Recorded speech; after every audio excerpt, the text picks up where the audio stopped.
Hi అండి, ఈరోజు మనం ప్రిపేర్ చేసుకుందాము మిరియాల చారు. ముందుగా 50 గ్రామ్ చింతపండు తీసుకొని నానబెట్టుకోవాలండి.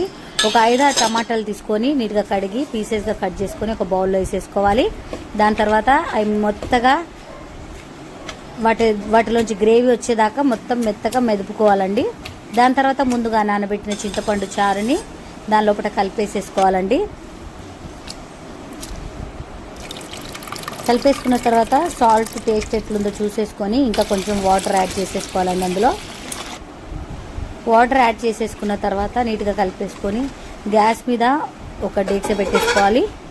పెట్టేసుకొని దానిలో కొంచెం ఆయిల్ వేసి ఆయిల్ హీట్ అయిన తర్వాత కొంచెం ఆవాలు, జీలకర్ర, ఎండుమిర్చి, సన్నగా తరిగి పెట్టుకున్న వెల్లుల్లి,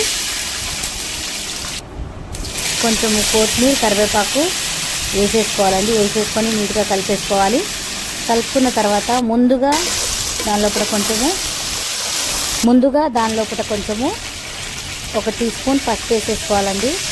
పసుపు పచ్చివాసన పోయేదాకా కలిపేసుకొని ముందుగా ప్రిపేర్ చేసుకున్న చింతపండు టమాటా గుజ్జును దాని లోపల యాడ్ చేసేసుకోవాలి. ఒకే ఒక పొంగు వచ్చేదాకా దాన్ని మసలబెట్టుకోవాలండి. మూత పెట్టేసి సాల్ట్ ఎంత కావాలో అంత చూసుకొని టేస్ట్కి తగ్గట్టుగా మూత పెట్టేసి ముందుగా ఒక మిక్సీ జార్ తీసుకొని దాని లోపల ఒక 10 ఎండుమిర్చి, ఒక 2 టీ స్పూన్ల మిరియాలు,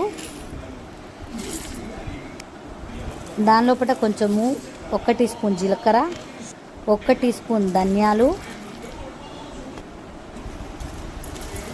ఒక 2 ఎల్లిగడ్డలు అండి దాని లోపల ఒలిచి వేసేసుకోవాలి పొట్టు తీయకుండా. కరివేపాకు వేసేసుకొని మూత పెట్టేసి గ్రైండ్ చేసేసుకోవాలండి.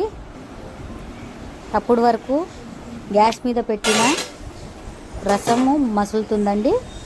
ఆ మసలే దాని లోపల ఇది మనం ప్రిపేర్ చేసుకున్న మిశ్రమాన్ని, మిరియాల మిశ్రమాన్ని దాని లోపల వేసేసుకోవాలండి.